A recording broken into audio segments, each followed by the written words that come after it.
But what if the very thing that makes you different is the reason you survive?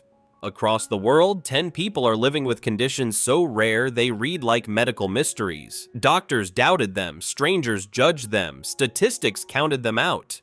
But they're still here working, loving, dreaming, fighting. From bodies that age too fast to limbs that never fully form, these are not stories of tragedy. They're stories of grit, fire, and rewriting the odds. Ashley, born rare, built fearless.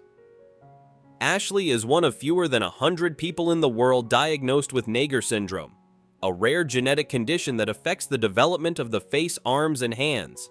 From the moment she was born, her life was mapped out in surgeries, hospital rooms, and whispered questions. Doctors reconstructed parts of her face. Surgeons repositioned fingers so she could grip.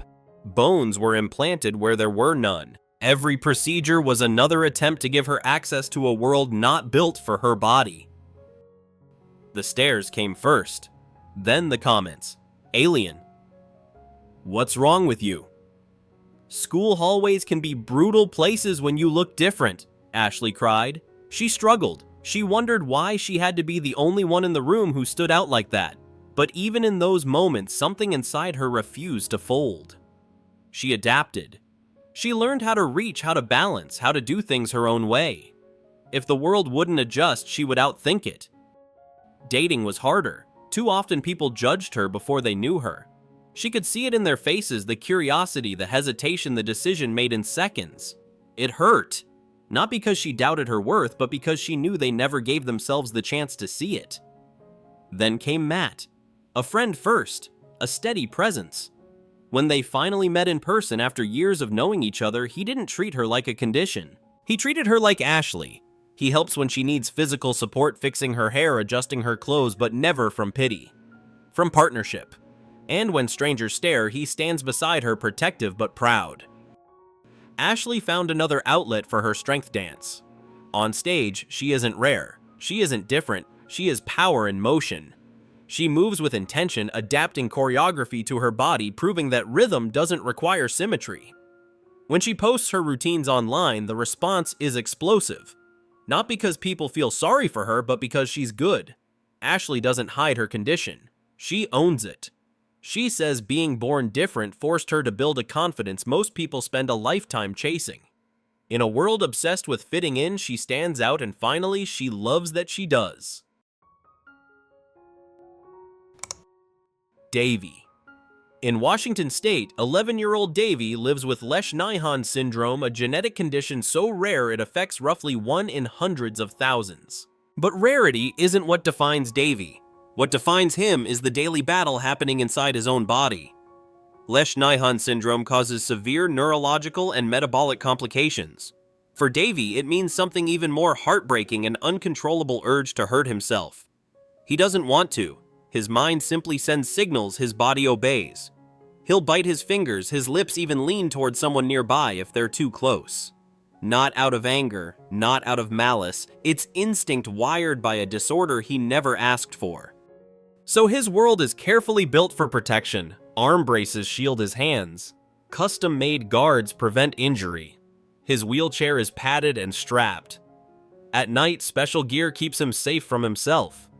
His parents are constantly inventing new solutions because every time they think they've figured it out, Davy finds another way around it. It's a heartbreaking game of defense they never get to stop playing. He requires 24-hour supervision. Feeding tubes helped keep him alive when eating became impossible. Kidney complications are an ongoing risk. Doctors speak in cautious timelines. Statistics hover in the background. And yet Davy laughs. He goes to school. In his special education classroom, he isn't the rare case. He's just Davy. He's sharp with math. He notices when his teacher is having a bad day. He cracks jokes. He teases his siblings. He lights up when caregivers enter the room. His joy is real, undeniable. His family has 5 children, and while caring for Davy is exhausting, it has bonded them in ways few understand. His siblings help. They adapt. They love him fiercely. Their home runs on vigilance, but also on humor, resilience, and small victories. Davy may never live what most would call a normal life, but normal was never the goal. The goal is joy, safety, dignity, moments worth remembering. His father once bought a high-quality camera, afraid they might not have much time. Years later, that camera is still capturing smiles. Davy's body may fight him, but his spirit doesn't. Kaylee. In Ohio, 18-year-old Kaylee lives with progeria, a condition so rare it accelerates aging at a speed no child should ever experience. While most teenagers are worrying about prom dresses or driver's tests, Kaylee has spent her life navigating hospital visits, clinical trials, and a body that moves to a different clock. Progeria causes rapid aging, hair loss, fragile bones, joint complications, a body that appears decades older than it is. Kaylee stands just over 3 feet tall and weighs barely more than a small child. Around 5th grade, she stopped growing. Hip surgeries became necessary when her joints began to fail her. Walking long distances can be painful. Sometimes she uses a wheelchair just to keep up. When she was diagnosed at 1 year old, her family had never even heard the word progeria. The fear was immediate, the unknown was overwhelming. Life expectancy statistics loomed in every doctor's appointment. But Kaylee doesn't live by statistics. She participated in a clinical drug trial designed to slow the progression of the disease. The medication comes with side effects, stomach issues, constant monitoring, but it offers something priceless: time, and she's determined to use it. Social media became her stage. At first, it was scary. The internet can be cruel. Whenever someone with progeria passes away, her comment section fills with RIP messages from strangers who assume she's next, or worse, assume she's already gone. Some even argue with her when she replies, telling them she's very much alive. But Kaylee keeps posting. She posts positivity, humor, real life. She shows her personality beyond the diagnosis. She laughs loudly with lifelong friends. She paints. She dreams about independence. She wants her own modified van so she can drive herself wherever she chooses. She talks about studying human resources. She wants pets, lots of them. To her, being small doesn't mean thinking small. When asked who she looks up to, she jokes, "Everybody, I'm only 3 feet tall." But beneath the humor is strength. She's learned to adapt to keep up in a world not built to her scale. She's learned that progeria is part of her life, but it is not her identity. Kaylee isn't racing against time. She's living inside it. And be honest, do we really appreciate our normal days the way she does? Kelly. In the UK, Kelly lives with a condition most people can't pronounce, let alone understand. It's called trimethylaminuria, also known as fish odor syndrome, a rare metabolic disorder that prevents her body from breaking down certain compounds found in everyday foods. The result: a persistent, uncontrollable body odor that no amount of showering can fix. Kelly first noticed something was wrong in school. Classmates would wrinkle their noses, whisper, laugh. She remembers telling people she had eaten fish paste for lunch, trying to explain away the smell before anyone else could weaponize it. Teenagers can be ruthless, and when you're young, different feels dangerous. So she scrubbed, red-hot showers, over and over, until her skin burned. But hygiene was never the problem. Her body simply couldn't process choline properly, meaning the compound exits through sweat breath and urine, creating an odor that can resemble rotting fish onions or worse. Doctors didn't catch it at first. Many had never even heard of the condition. Kelly ended up diagnosing herself after watching documentaries and researching her symptoms. When the test finally came back positive, it wasn't relief exactly, but it was validation. She wasn't imagining it. She wasn't dirty. She wasn't crazy. There's no magic cure, no one-pill solution. She manages it with strict diet restrictions and a daily cocktail of medication. Even then, there are no guarantees. Anxiety and social isolation often become secondary symptoms. Work hasn't always been easy. Complaints were made, conversations were had. She even chose night shifts at one point to limit exposure. Not because she lacked skill, she's a dedicated radiographer, but because people struggle with what they don't understand. Then came Michael.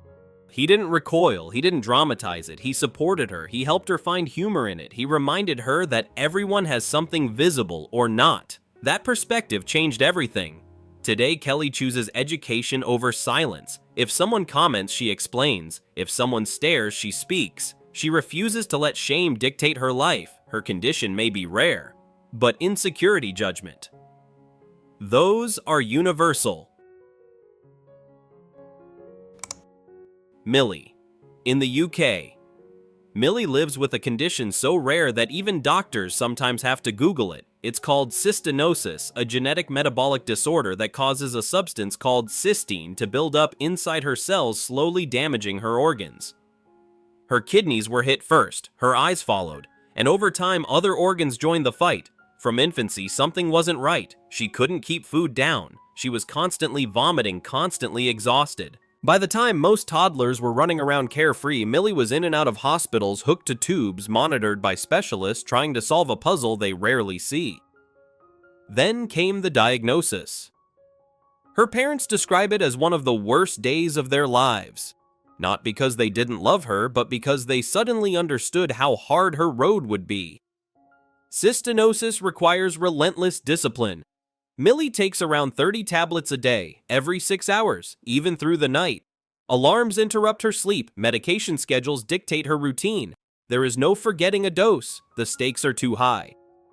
When she was younger, she relied on a feeding tube, but at 18 she made a decision she wanted to eat on her own. So she taught herself how to swallow food the way she swallowed pills, carefully, deliberately, with water to guide it down. It wasn't glamorous, it wasn't easy, but it was independence. In the last few years, she's undergone 2 kidney transplants. The first, donated by her mother, ended in severe complications. ICU, months of recovery, pain most people can't imagine. And yet, she came back. Millie doesn't hide her condition. She expresses herself loudly through bold hair colors, dramatic makeup, fearless fashion. Unapologetically me, she says. Because when your body has fought this hard to survive, shrinking isn't an option. She knows her life requires more discipline than most, more pain, more resilience, but she also knows something else. She's still here, and she plans to live loudly. Katie. When Katie was born, doctors had more questions than answers. Diagnosed with megalencephaly at birth, an overgrowth condition affecting the brain, Katie's case never fully fit into one box. Her brain was larger than expected. Her facial features developed differently. She began experiencing seizures. She cannot walk. She cannot speak. And despite countless tests, specialists still don't have a complete name for everything her body is doing. Some conditions have support groups, statistics, clear timelines. Katie has mystery. Since infancy, her life has been marked by surgeries, brain surgery at just 9 months old, procedures to reduce tissue growth in her face, ear surgeries, feeding interventions, cyst removals. More hospital rooms than playgrounds. More recovery time than most children ever endure. And yet, if you walk into her home, you don't see tragedy. You see laughter. Katie comes from a big family, 7 biological siblings plus step-siblings. She is never alone. Someone is always talking to her, teasing her, playing with her. She may not use words, but she communicates clearly. If something hurts, she cries. If something is funny, she laughs loud and contagious. She even has a mischievous streak, attempting to booby-trap the house just to hear her family react. Everything she eats must be pureed. She has seizures that range from subtle stiffness to intense episodes. Her future prognosis remains uncertain because doctors simply don't know enough. At one point, her family was told she might not even make it home from the hospital. She's 9 now. Katie doesn't wake up thinking she's different. She wakes up being herself, fully, loudly, joyfully. Her parents don't measure her life by milestones she hasn't hit. They measure it by smiles, by good days, by moments where she giggles at something only she understands. In a world obsessed with labels, Katie exists without one. And maybe that's what makes her extraordinary. Eva and Erica. On August 10, 2014, Eva and Erica entered the world in a way that would stop any room cold. They were born conjoined. Connected from the lower rib cage to the pelvis-sharing organs, even a third leg, their arrival came with a survival rate no parent wants to hear. Doctors spoke carefully, 30% odds, high risk, uncertainty at every turn. But their parents made a choice, give them a chance. In the beginning, the girls moved as one. They learned to crawl in a sideways crab motion, adapting before they could even understand what adapting meant. As months passed, doctors noticed something alarming. Erica seemed to be fading physically into Eva's body. One twin growing stronger, the other growing smaller. The window to decide was closing. At 16 months old, surrounded by a team of more than 50 medical professionals, Eva and Erica underwent a separation surgery that lasted nearly an entire day. 18 hours of tension. 18 hours of prayer, precision, and possibility. And then the words every parent waits for. You have two girls. Recovery wasn't simple. Separation was only the beginning. They had to relearn movement, balance, independence. Prosthetics became part of their daily life. Eye patching helped strengthen vision. Physical therapy shaped their strength. But something beautiful happened. Their personalities bloomed separately. Eva is bold, talkative, strong-willed. Erica is joyful, lighthearted, quick to smile. They like different things.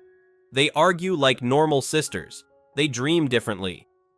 One talks about basketball. The other imagines her own future path.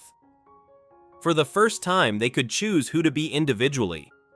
They've faced comments from people questioning why their parents brought them into the world knowing the risks. But their mother stands firm, choosing life was never a mistake.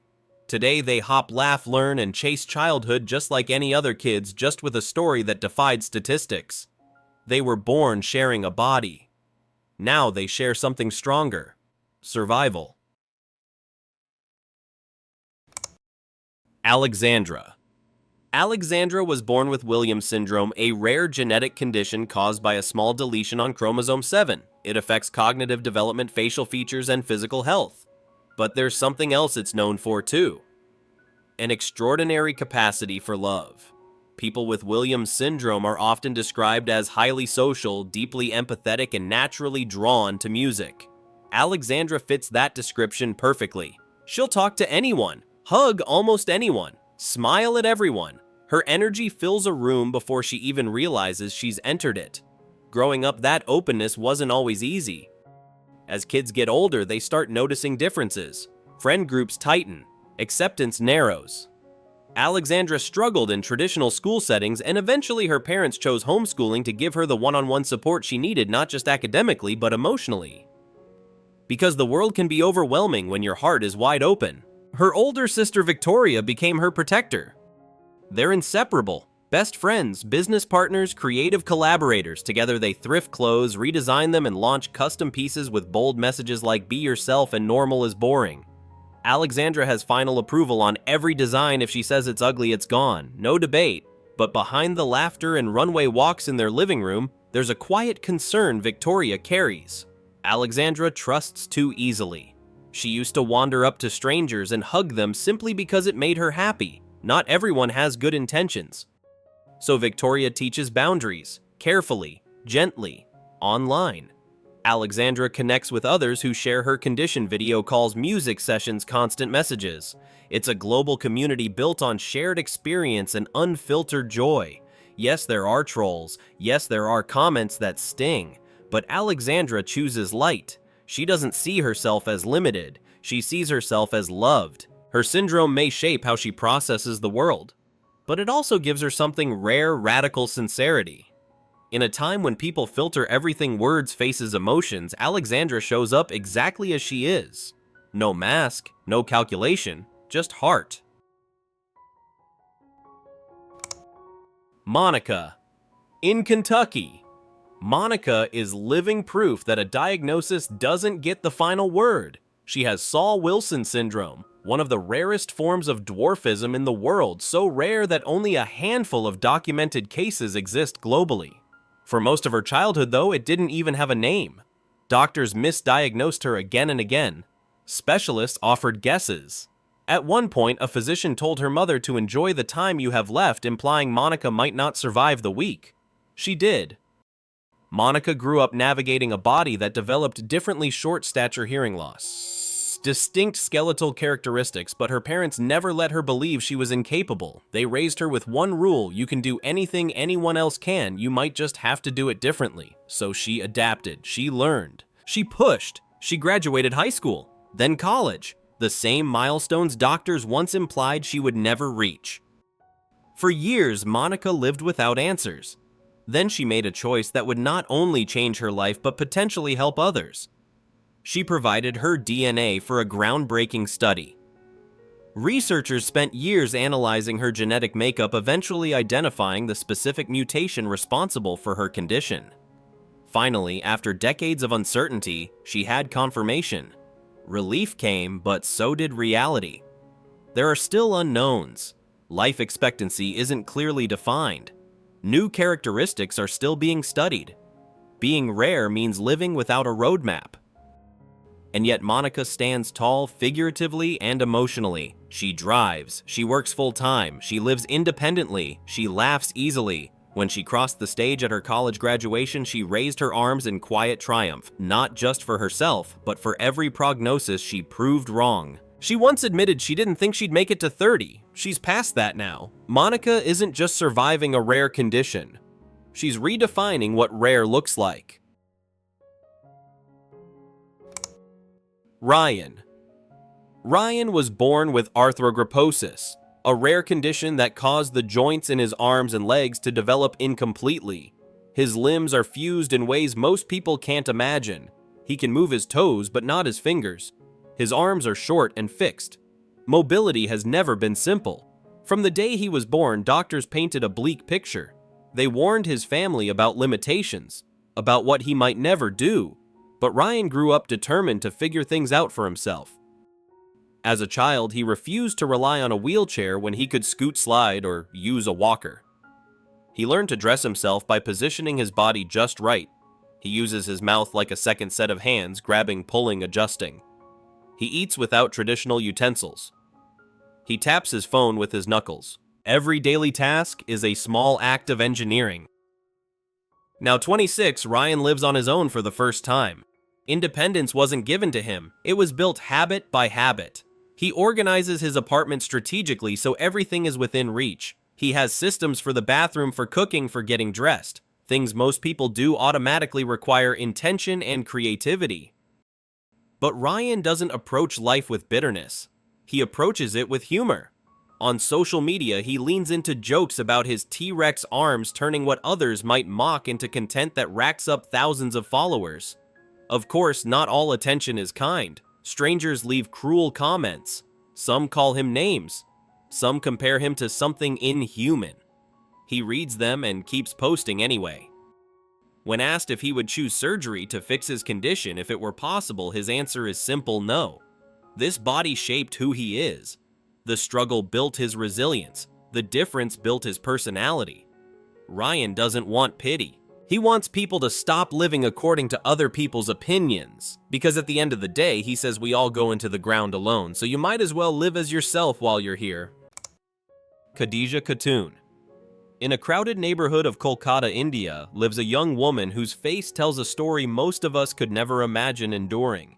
Khadija Khatun was born with what doctors believe to be a severe form of neurofibromatosis, a rare genetic disorder that causes tumors to grow along nerve tissue. At birth, the signs were subtle, barely noticeable. But as the years passed, the condition advanced relentlessly. Slowly, the growth spread across her face, eventually covering her eyes, distorting her nose, and making it painfully difficult for her to speak or eat. Today, Khadija cannot see the world around her. She experiences it through sound, touch, and memory. Simple daily actions, walking through a busy street, sharing a meal, stepping outside her home, require extraordinary courage. Strangers stare. Some whisper. Others raise their phones without permission. Children recoil in fear, not understanding what they see. Yet Khadija does not hide. She does not cover her face. She does not retreat from the world. Doctors have offered complex surgeries, risky invasive procedures that might partially remove the tumors. But Khadija made a decision that stunned many. She chose not to undergo them. For her, the risks outweigh the uncertain promise of change. Her bravery lies not in fighting her condition with a scalpel, but in accepting herself exactly as she is. Her family calls her their miracle. Her father describes her as one in the universe. And despite the physical limitations and social cruelty she faces, Khadija speaks with calm strength about self-acceptance. She has learned that beauty is not something reflected in a mirror, it is something carried within. In a world obsessed with perfection, Khadija Khatun stands as a powerful reminder that resilience is the rarest beauty of all. Ji Yeon-woo. Before the trophies. Before the spotlight, before the title that would shake an entire industry. Ji Yeon-woo was a quiet, fragile young woman battling depression and crippling social anxiety. Growing up in South Korea, she described herself as shy, withdrawn, and physically weak. She felt invisible, small in a world that demanded confidence. Everything changed at 26. What began as a simple decision to try weight training soon became an obsession with transformation not just of the body, but of the mind. Day after day, rep after rep, Ji Yeon rebuilt herself from the inside out. The weights didn't just sculpt her muscles, they forged her discipline, her resilience, her identity. Within a few short years, she wasn't just competing, she was dominating. She claimed victories at the Korea YMCA competition and the Muscle Beach International Figure Open, stunning judges and audiences alike. But her defining moment came in 2013 at the Arnold Classic Europe, where she won the women's physique division and made history as the first South Korean woman to earn an IFBB Pro card. The media gave her a nickname that perfectly captured the contrast she embodied: Muscle Barbie. Feminine yet powerful, elegant yet fierce, a walking contradiction to outdated beauty standards.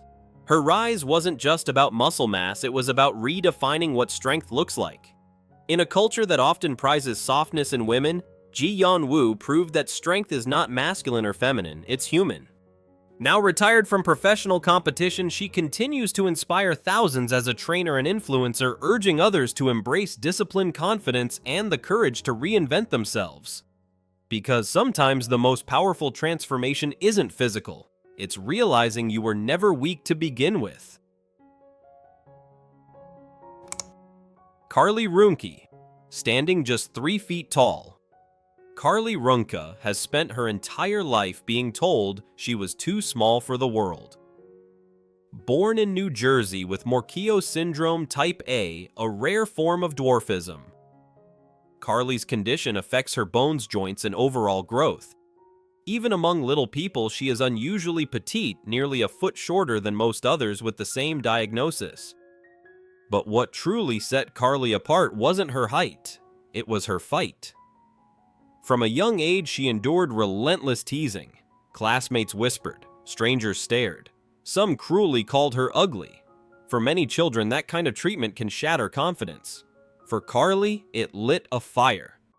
Her life has been anything but easy. She has undergone more than 30 surgeries, spinal operations, trachea reconstruction, hip and joint procedures, each one painful, each one necessary to maintain her health and mobility. Hospitals became a second home, recovery became routine, and yet she refused to shrink her dreams to fit other people's expectations. Instead of hiding, Carly stepped into the spotlight. She pursued modeling, an industry notorious for narrow standards of beauty, and proudly walked the runway at a Little People of America event. Every step she took was more than fashion, it was defiance. Beyond modeling, Carly co-founded the Little Carly Foundation with her brother, raising awareness and funds for the Little People community. She turned her struggle into service, her pain into purpose. Her motto says it all: don't even try and stop me.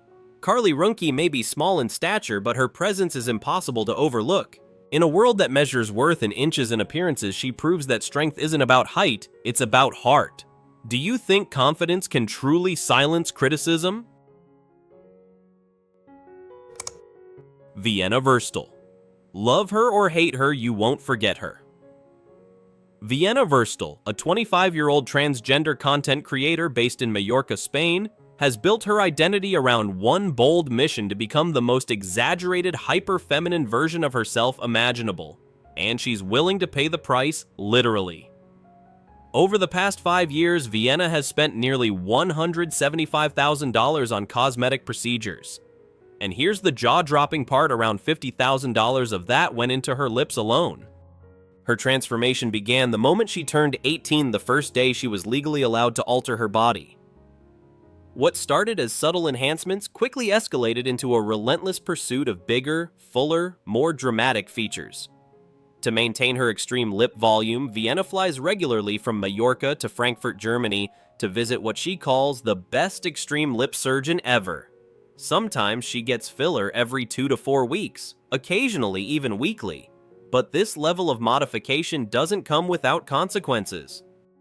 She struggles to breathe through her nose. She can't fully close her mouth. She often wakes up with a sore throat and must use specialized mouthwash to protect her gums. Eating, speaking, even resting can be uncomfortable. And then there's the online backlash. Critics call her look unnatural, too much, even ugly. Trolls flood her social media with harsh comments. But Vienna remains unfazed. She insists the hate comes from insecurity and jealousy, people projecting their discomfort onto someone brave enough to live unapologetically. For Vienna, this isn't vanity, it's authorship. She believes she is sculpting her own identity, redefining femininity on her own terms. To some, she's extreme. But one thing is certain, Vienna Verstal refuses to exist quietly.